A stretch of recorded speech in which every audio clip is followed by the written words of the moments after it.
राम राम दोस्तों इस वीडियो में हम रिव्यू करने जा रहे हैं चाणक्य नीति का। जैसा कि आपने थंबनेल में भी देख लिया होगा।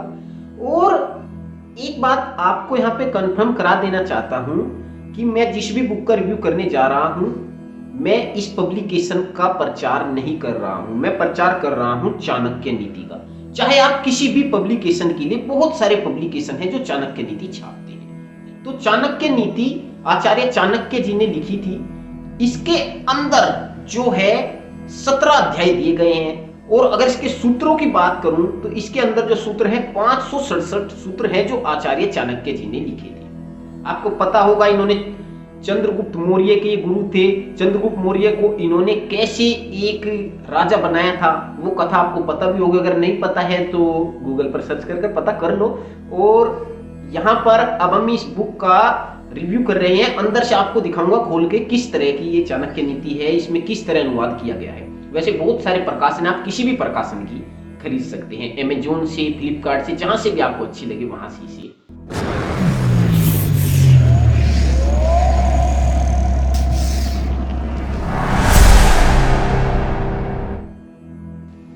ये चाणक्य नीति जो है इसके अंदर सूत्र भी हैं चाणक्य जी के।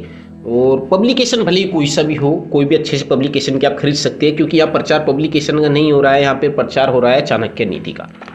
अंदर से इसे देख लेते हैं क्या है इसके अंदर।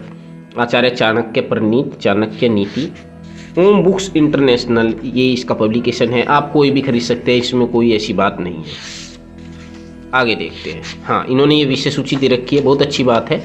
विषय सूची दे रखी है, पहला अध्याय, दूसरा, तीसरा, चौथा, पांचवा, छठा, सातवां, आठवां, नौवां, 10वां, इस तरह करके 17 अध्याय इसमें दिए गए हैं। प्रथम अध्याय श्लोक है, अर्थ है, उसका भाष्य है, व्याख्या भी अलग से कर रखी है, भाष्य दे रखे हैं उन्होंने, भाष्य में अच्छी तरह से समझा रखा है। दूसरा अध्याय श्लोक है, अर्थ है, और ये भी समझाया गया है कि अच्छा मनुष्य कौन, इसके बारे में है। शिक्षा सुपात्र की, राजनीति इस तरह इन्होंने समझा। मृत्यु के कारणों से बचे, विपत्ति में क्या करें, इन्होंने विशेष सूची में वैसे सारी चीज़ दिखा दी थी। एक एक करके इसमें बहुत अच्छी तरह से बता दिया है। जैसे इन्होंने कहा है, ये जो श्लोक हो गया, एक तो इसका अर्थ दिया है, आचार्य चाणक्य यहाँ त्यागने योग्य धर्म का उल्लेख करते हुए कहते हैं। ये तो इन्होंने अपनी तरफ से जोड़ा। अब श्लोक का अर्थ आता है, धर्म में यदि दया न हो तो उसे त्याग देना चाहिए। विद्याहीन गुरु को, क्रोधी पत्नी को तथा स्नेहहीन बांधवों को भी त्याग देना चाहिए। यहां तक तो श्लोक का अर्थ हो गया। अब आगे इन्होंने समझाया है, अर्थात जिस धर्म में दया न हो उस धर्म को छोड़ देना चाहिए। जो गुरु विद्वान न हो उसे त्याग देना चाहिए। गुस्सैल पत्नी को भी त्याग देना चाहिए। जो भाई बंधु सगे संबंधी प्रेम न रखते हो उनसे संबंध नहीं रखना चाहिए। अर्थात दयाहीन धर्म को, विद्याहीन गुरु को, गुस्सैल पत्नी को, स्नेहीन भाई को, बंधुओं को त्याग देना ही अच्छा है। इन्होंने अपने प्रकार से बहुत अच्छी तरह से समझाया भाष्य देकर। ये इसमें एक प्लस पॉइंट है। इसमें एक श्लोक यहाँ पे आता है, आचार्य चाणक्य का कथन है कि पीठ पीछे काम बिगाड़ने वाले तथा सामने प्रिय बोलने वाले ऐसे मित्र को मुंह पर दूध रखे हुए विष के घड़े के समान त्याग देना चाहिए।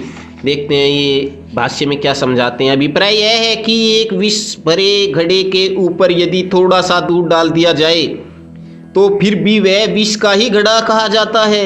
इस प्रकार मुंह के सामने चिकनी चुपड़ी बातें करने वाला और पीठ पीछे काम बिगाड़ने वाला मित्र भी इस विष भरे घड़े के समान होता है। विष के घड़े को कोई भी व्यक्ति नहीं अपना सकता, इसलिए इस प्रकार के मित्र को त्याग देना ही उचित है। सच तो यह है कि ऐसे व्यक्ति मित्र कहे ही नहीं जा सकते, इन्हें शत्रु ही समझना चाहिए। बहुत अच्छी बात बताई है, आपके जीवन से रिलेटेड है। आप समझ जाते हैं जिंदगी जीना, किन लोगों से बात करें, किन लोगों को अपना माने, किन लोगों को नहीं, कौन धोखा देगा, कौन नहीं देगा, ये आप ही के लिए होने वाली है। अगर आप जिंदगी में परेशान भी है, किससे मतलब रखे ज़्यादा, किससे मतलब नहीं रखे, कौन अपना है, कौन पराया है, कौन कैसा है, किसके साथ क्या बोले, किसकी कितनी इज्जत करे, किससे कौन आपका साथी है, सारी चीज़ें इसमें बताई गई है। अब यहाँ पे सूत्र हैं, इन्होंने अपने सूत्र बताए गए हैं। धर्म ही सुख देने वाला है, ये सूत्र के रूप में कहे गए हैं।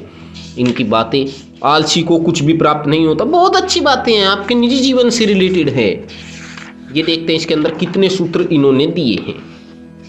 लगभग मुझे लगता है 570, हाँ 570 सूत्र इन्होंने दिए हैं, 254 इसमें पेज है और बहुत ही अच्छी बुक ये होने वाली है। इसके प्राइस की बात करें तो ये आप अमेजोन से, फ्लिपकार्ट से, कहीं से भी खरीद सकते हैं। कोई भी चाणक्य नीति खरीद लो, मैं कोई इसका स्पेशल प्रचार नहीं करता हूँ, लेकिन चाणक्य नीति आपके पास होनी चाहिए। आप जब खरीदते हैं तो एक अच्छे से प्रकाशन की खरीद सकते हैं। इसकी कीमत अगर मैं बताऊँ 125 रुपये से ज़्यादा नहीं होती, देने वाले कितने में भी दे दो, लेकिन 125 रुपये से ज़्यादा मूल्य कोई भी चाणक्य नीति हो नहीं है।